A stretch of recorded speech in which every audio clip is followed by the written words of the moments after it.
Hey there. In today's video, I'm going to be starting another series called Learning Java. I know I currently have that 3JS series going on, but I know that's kind of an advanced topic and not very many people are going to be following along with that or really want to pay attention to it. So this video is for all of the beginners out there, anybody that wants to learn how to code. I'm going to turn this into a series as well, and we're going to get started today. So thanks for tuning in. But for me, the way that I started and the way that I kind of recommend starting in Java is using an IDE. Now there are several out there. You can use IntelliJ, NetBeans. The one that we're going to use is called Eclipse. You can go to eclipse.org/downloads right up here. There will also be a link in the description for this as well. You go to this web address and you just click this download button as well. The download process is pretty straightforward. I also have Eclipse already installed on the system, so I'm not going to go over it, but if you have any issues with it, send me a comment and I will do my best to maybe try and help you out some. So you can just click on this download button. It will go through the whole process. It will also download the Java runtime environment for you as well, which is something that you're going to need. But once you get that done, feel free to pause the video. Once you get that done, we will go ahead and move on to getting started and creating our first project.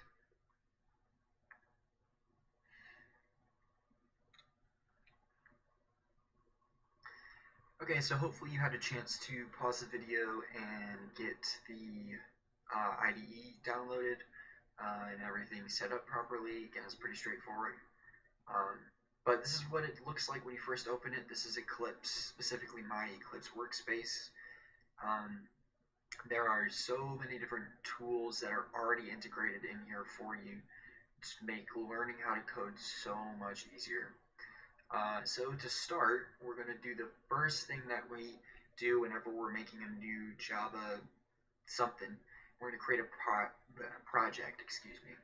So over here we have this fancy package explorer. You can just come in here and hit right click new. There are a bunch of different options, but we're going to pick Java project.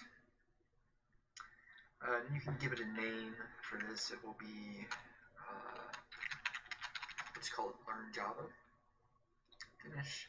This might pop up. You can just hit don't create. You don't have to worry about it. So basically what this does is this creates a folder, but the folder is kind of specifically set up for Java files and Java projects and stuff. So that's pretty much all we have to do there. And then we can go ahead and create our first file. So you can hit this down arrow here, and we have a source folder. And that is where all of the Java files and enumerations and interfaces and all of that stuff would end up going. So to start, we can just right click on the source folder, hit new, a bunch of different things down here. We want class. Okay. So I'm going to name this class Learn Java. And then another important thing to add down here is we want to include this checkbox right here. This is called our main method, so we definitely want that. Okay, hit finish. And this is what pops up. So this is the class file we just created. You can see it over here in the package explorer as well. And there's not too much here right now. We can go ahead and add that in. We just have our kind of holding class and then our main method as well. So probably the biggest component of basic programming is data, variables. In Java, there are several different variable types that you might encounter. We can go ahead and cover those now. So they are, make a comment here. They are the integer, double, we also have character, string, and those are kind of your four basic variables. There are others. There's the float. That's kind of the big one that comes to mind as well. But that just provides a little bit of extra functionality that's not super important when you're first learning. Yeah, so we can go ahead and kind of manipulate these around a little bit. But first we have to figure out a way that we can interact with this program. Because right now I could create a variable and initialize it, but we would have to go digging through um, our workspace and our memory to figure out what that value is. But there's a much easier way that we can do that.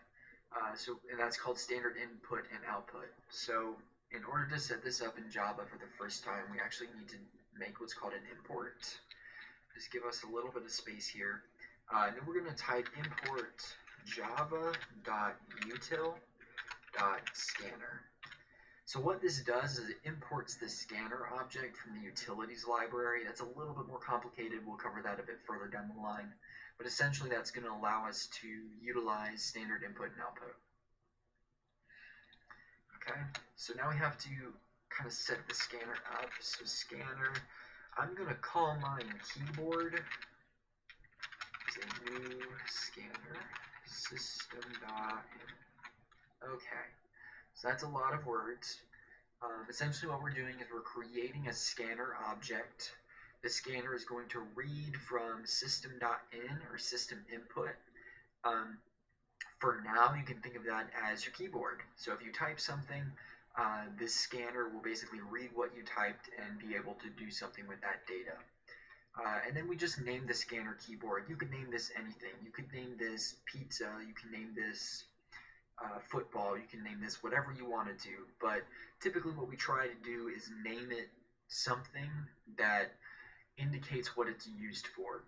So you can name it keyboard, standard in, scanner, scan, something like that. Doesn't really matter. Okay. So now what we're going to do is we're going to create some variables. I'll show you how to instantiate variables. That's the fancy word that we use. We're going to create one variable of each of these, right?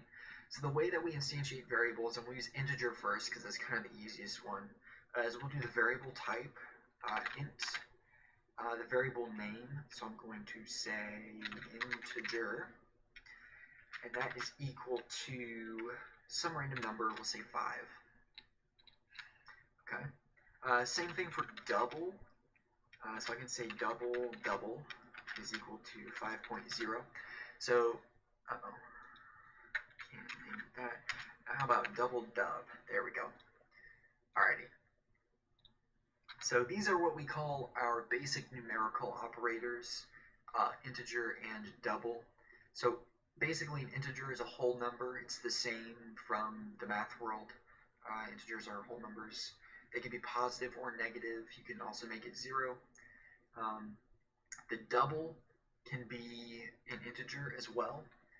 So here I could say double dub2 is equal to 5, and that is valid syntax as well. Or that's a valid thing to call. But typically we use doubles when we need to convey decimal points as well.